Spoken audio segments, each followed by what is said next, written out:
Pasensya na po kayo kung hindi ako nakapag-upload kahapon, kaya nga po day 2 and 3 ngayon.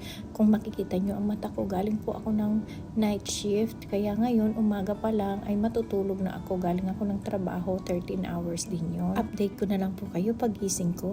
So ayan, good morning everyone. Pero sa totoo lang, gabi na po ito sa amin. At time check tayo. Tingnan natin ang relo ko. At ito nga ay 6:17 na ng gabi.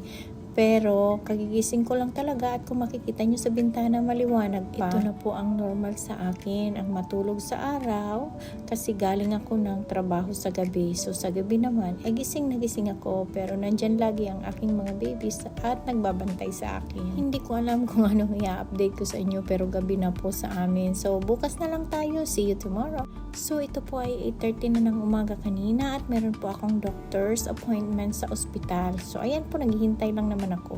Huwag kayong mag-alala kasi follow-up check-up lang ito at sana ay maging okay din. Mahirap po magkasakit lalo na kung kailangan mo magtrabaho. Sa totoo lang, magaan na ang trabaho ko sa ospital na yan. At ito na nga, nakauwi na nga po ako. At syempre, kailangan kong lambingin ang mga babies ko. Ayan, si KitKat bagong ligo. Pinaliguan na po ni mama kaya ganyan ang itsura niya. Hindi pa nakapag-suklay. Kaya talagang makikita nyo pa na hindi pa maayos ang kanyang mukha. Pero okay lang yan kasi ang bango-bango na niya. At nandito naman yung isa pang baby na si Lucky kulit. At kailangan natin gawin yan, maglambing-lambing, ay kailangan po namin lumabas at magpasyal. Sa labas lang po ito ng bahay namin. Kung makikita nyo, ang ganda ng view dito. Kasi po nasa lake kami, sa tabing ilog. Ganito lang po ang routine ko sa araw-araw.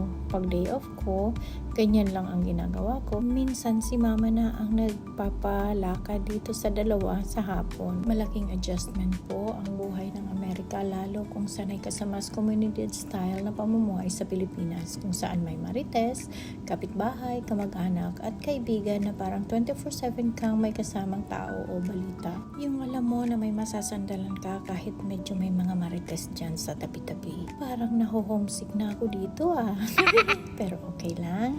Ang buhay sa Amerika, walang marites, walang kakatok bigla sa pinto, walang kapitbahay na tatawag lang para makikape. Tahimik pero minsan parang sobra. Minsan naiisip ko, ano kaya kung hindi ako nag-abroad? Pero naisip ko rin, kaya pala ako nandito para sa pamilya ko, para sa future ko. Minsan nakakalungkot pero hindi sayang. Tahimik man dito, may tinig naman ang pag-asa. Iba ang buhay sa abroad pero iba rin ang tibay natin. Pinatatag ng panahon. Maiba naman tayo, dito naman tayo at mag-enjoy. Tingnan nyo naman ang mama ko, ang bilis-bilis niyang maglakad. At ano ba ang gagawin niya? Bakit ganyan ang outfit niya? Nagkaayaan po kaming mag-gym at tingnan nyo naman, ready siya. Tingnan niyo ang paglakad, iika-ika, pero okay lang yan. Tara na, let's go. First time ng mama ko na mag-gym, kaya titingnan natin kung anong itsura niya mamaya. Ayan, papunta na tayo sa loob. Ang kaibigan ko ay kasama namin. Wow naman, ready talaga. O, tingnan niyo naman ang mama ko, nandyan, di ba? Dahan-dahan at baka sumakit ang katawan.